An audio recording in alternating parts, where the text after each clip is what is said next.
উম্মতে মুসলিমের ওপর আল্লাহ তাআলার বিশেষ একটি অনুগ্রহ হলো তিনি এই উম্মাহকে আনন্দ উৎসব উদযাপনের জন্য দুটি দিবস দিয়েছেন। একটি হলো ঈদ উল ফিত্র আর একটা হলো ঈদ উল আযহা। ঈদ উল ফিত্রের ব্যাপারে তো বলা হয়েছে লিসাইমি ফারহাতান, যে রোজাদারের জন্য দুটি খুশির দুটি আনন্দের মুহূর্ত রয়েছে। একটি হলো ইনদা ফিতরিহি ওয়া ইনদা লিকাই রাব্বিহি। একটা হলো যে ঈদ উল ফিত্র, দীর্ঘ সময় সিয়াম সাধনার পর আল্লাহ তাআলার নৈকট্য অর্জন করার পর, তাকওয়া অর্জন করার পর মুমিন খুশি হবে, সেই খুশি উদযাপনের জন্য আল্লাহ তাআলা একটি ঈদ নির্ধারণ করে দিয়েছেন, সেটা হলো ঈদ উল ফিত্র। এই দিবসগুলো যাতে আমাদের হেলায় ধুলায় বা বিভিন্ন বিধর্মীদের কালচার এগুলোর মাধ্যমে নষ্ট না হয়, আমরা যাতে শরিয়ার গণ্ডির বাইরে না যাই। আমি একজন মুমিন বুকে হাত দিয়ে যেন বলতে পারি যে আমার দিবসের, আমার আনন্দের, আমার সব কিছুর আলাদা স্বকীয়তা আছে, আলাদা পরিচয় আছে, আলাদা বৈশিষ্ট্য আছে, যেগুলো প্রিয় নবী সাল্লাল্লাহু আলাইহি ওয়াসাল্লাম বলেছেন এবং সালাফদের আমলের মাধ্যমে প্রমাণিত হয়েছে। আজকে সেই বিষয়গুলো সম্পর্কে আপনাদেরকে একটু ধারণা দিতে চাই যে ঈদের দিনের মধ্যে আমরা কি কি কাজগুলো একটু করতে পারি। প্রথমত হলো ঈদের দিন খুশি উদযাপন, কারণ মানুষ যখন খুশি হয় তখন আর ঘুমও আসে না খুশির কারণে।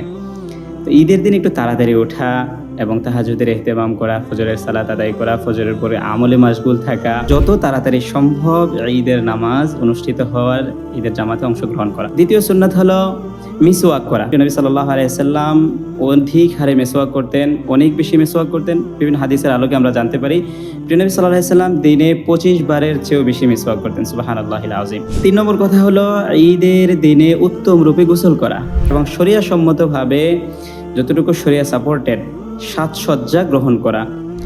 তারপরে আসি সামর্থ্য অনুযায়ী, আপনার সামর্থ্য অনুযায়ী উত্তম সুন্দর পরিপাটি মার্জিত পোশাক পরিধান করা। এমন কোনো পোশাক পরিধান না করা যে পোশাকটা বিধর্মীদের সাথে মিলে যায়। মান তাশাব্বাহা বিকওমিন ফাহুয়া মিনহুম।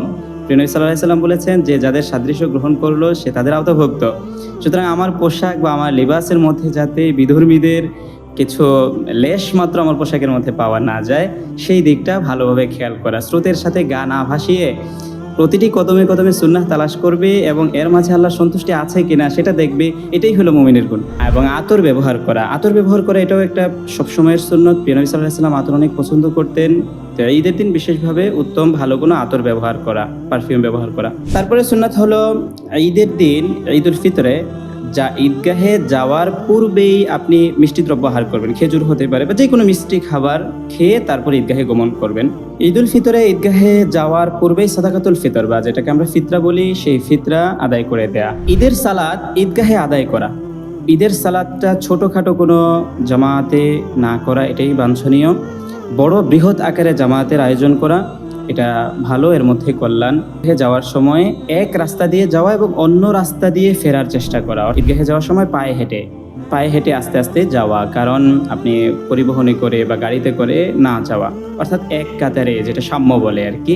সবাই গরিব বড়লোক যারা যে আর যেই স্তরের আছে না কেন, সবাই এক হয়ে যাওয়া। আর একটা সর্বশেষ যে সুন্নাতটা, সেটা অবশ্যই ভালো, সবাই উত্তম রূপে পালন করা উচিত। সেটা হলো যে ঈদ উল ফিতরে ঈদগাহে যাওয়ার সময় যে তাকবীরে তাশরিক আছে, আল্লাহু আকবার, আল্লাহু আকবার, লা ইলাহা ইল্লাল্লাহু, আল্লাহু আকবার, আল্লাহু আকবার, ওয়ালিল্লাহিল হামদ, এটা নিম্ন স্বরে পড়া, আস্তে আস্তে পড়তে যাওয়া। আশা করি এই যে মোটামুটি সুন্নাহগুলো যদি আমরা পালন করি, এগুলোর ভিতরে থেকে আমরা যতটা আনন্দ উৎসব করব, পরস্পরের সাথে মেলামেশা করব, দেখা সাক্ষাৎ করব, হালপুরসি জিজ্ঞাসা করব, মুআনাকা করব, মুসাফা করব, একজন আরেকজনের খোঁজ খবর নেব, এই যে একটা খুশি হাসি কৌশল বিনিময় করা, এর মাধ্যমে পুরোটা দিন একটু ভালোভাবে কাটানোর চেষ্টা করা। ঘরে বসে না থাকা, ঈদের দিনটা বাইরে সময় কাটানো, সবার সাথে সময় কাটানো, এটাই হলো সুন্নাহ। এইভাবে আমরা ঈদের আনন্দটা উদযাপন করবো ইনশাআল্লাহ। আল্লাহ তাআলা আমাদের জন্য সবকিছু সহজ করুক, সুন্নাতের উপর আমল করে তৌফিক দান।